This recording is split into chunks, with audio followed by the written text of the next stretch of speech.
start to realize, oh, wait a minute, no, they're not trying to discipline me or, they stink at their job. They're the worst parents. I wish I could fire them as my parents. Hire new great parents. My dad, I'll tell you this, growing up, okay, so my dad, he came from an Irish Catholic family. My dad liked to have, his beers, yeah. And I remember the one place, right, and we all have that one destination, that quest, a place that we want to be a part of when we grow up or when we're kids. And the one place that I wanted to go to was a place called Benson's Animal Farm. That was my goal in life. I had friends who'd gone to Benson's Animal Farm and they would tell me all these tales. Dane, I got to ride a llama. And I would tell my dad, Dad, I want to go because I would let you ride the llama. And then there was rides at Benson. You could go on the zipper, the most dangerous ride in history, where you just smash your teeth off the fucking grate. Who cares? I'd like to lose my teeth on the zipper. That'd be fun. I would beg my dad, right? Me and my brother and sisters would, Dad, can we please go to Benson's Animal Farm? And he would get us all pumped up. My dad would be like, hey, all right, check it out. Guess what? This Sunday, guess where we're going? Benson's Animal Farm. And we were all so fucking pumped, right? And all week we were planning, oh, where to go? I'm gonna ride the llama, I'm gonna smash my face on the zipper. And eventually, and I'm sure some of you guys have been in these situations, on Saturday night, my dad would start throwing back 487 beers. Roughly. That's a guesstimate. Could have been 380, who knows? But my dad is chugging the beer, and we know we're fucked. Here's how we know we're in trouble. Because we planned on leaving for Benson's at 8:30 on Sunday morning, and he went to bed at 8:29. So we're all ready to go, right? Sunday morning, we're all dressed up, right? We're all in our duds and we're ready to go. And we're grabbing hold of my dad's big toe, we're shaking him. Dad, you saw me go. It's time to go see the llama. My dad would wake up, and my dad, when he would wake up from being asleep, he didn't just wake up like a normal person, he would wake up like he was coming out of an exorcism, right? You wake my dad, he'd be like,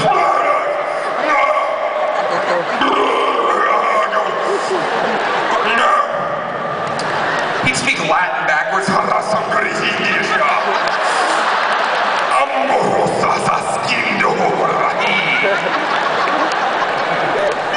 Dad, we're going to Benson's Animal Farm. My dad, I'll never forget, he propped himself up, right, got up on his elbow, and he looked at us and he said, all right, listen, all right, we're going to go to Benson's on another day. Yeah, we're going to go on another day. And that's exactly it. We were all so deflated. We were all like, why would you do this to us? We hope you choke on a knife. We were so hyped up, right? And then we're going back and forth, and my dad would start saying those very, parental things, like, he finally said, hey, listen, I'm a little bit older, okay? I know a few things because I've been around the block a couple of times, all right, pal? I've been around the block. We're like, that's because you're too fucking drunk to find the house.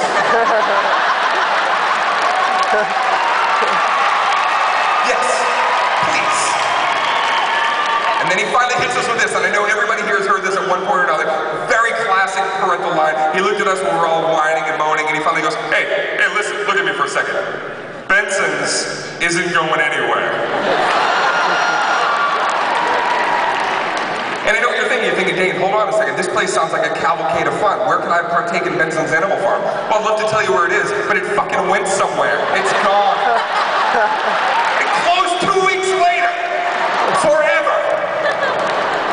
I was so pissed off, man. You know what? For years, my dad, he would get this horrible heartburn where sometimes he thought he was having a heart attack. Sometimes I'd take him into the car. I took him to the car one time. I drove him to an empty parking lot. I was like, all right, Dad, we're here. And he's like, the hospital's nowhere near here. I was like, this is where Benson's used to be.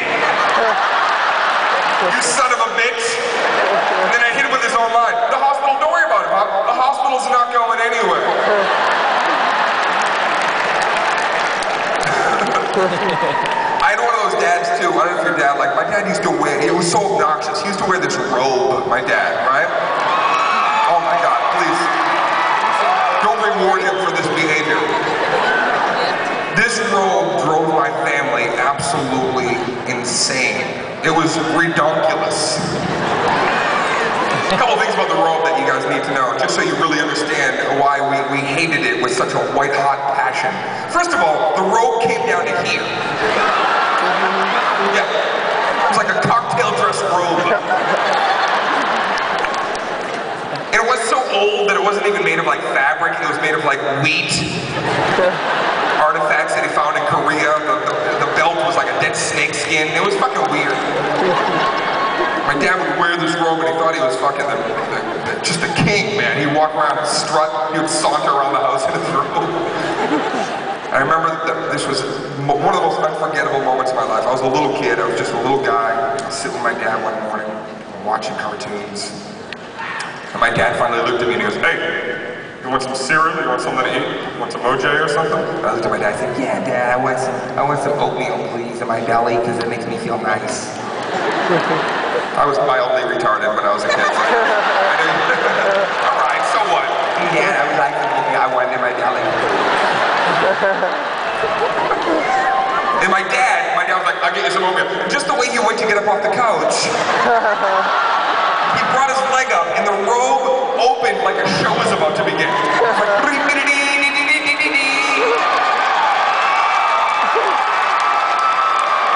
Now, I was just a little chap, little tot, and I had never seen anything down there except what I had going on, you know? And on this particular day, my dad decided to go sans underwear. So this robe opened up, and when I looked, I had a very simple plan going on. I had basic cable, let's just say that. Right? But he had the premier holy shit package, let's just... he had like cities in a downtown area. It was like a mist coming off his taint. It was the weirdest thing. It was like a haunted cock. And I looked at it for a second. It was just this amoeba mess. It was just morphing into other shit.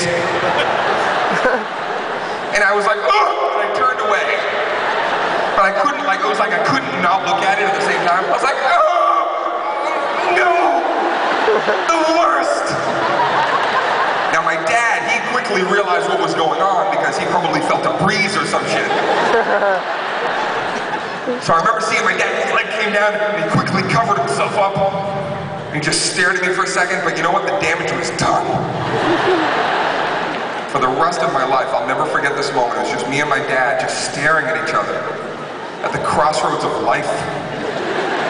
And after a very long pause, my daddy finally looked at me, and I'll never forget what he said, quote unquote. He looked at me and he goes, "Someday all this will be yours."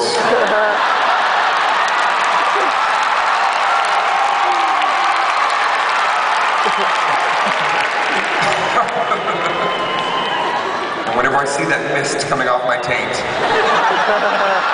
I love you, Pop!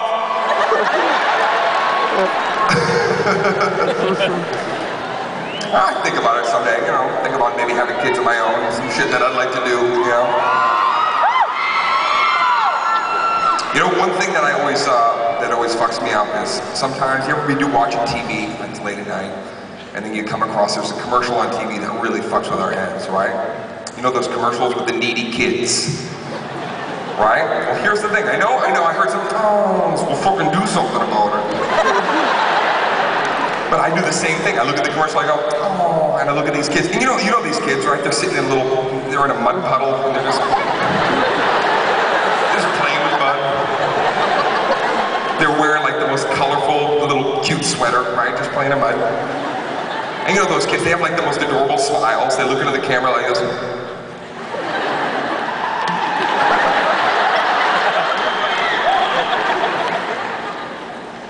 And here's the thing about these commercials. Here's the problem that I have. The reason why more people don't do something about it when you see that commercial, I blame the guy that they hire. You know the actor guy who steps in, you know, a big, fat, Burl Ives looking motherfucker with a Kris Kringle beard. I think he's the reason that more people don't give. I'll tell you why, right? Because we're Americans, and at the same time, as great as this country is, sometimes we need our asses kicked a little bit. And this guy, I blame him for why we don't give. Here's the reason. He'll walk into the frame, and he'll look right in the camera, and he'll say, "Hello. Top of the evening to you." Right, he'll lean down there. "This is Magugu. This is the one Madonna didn't want."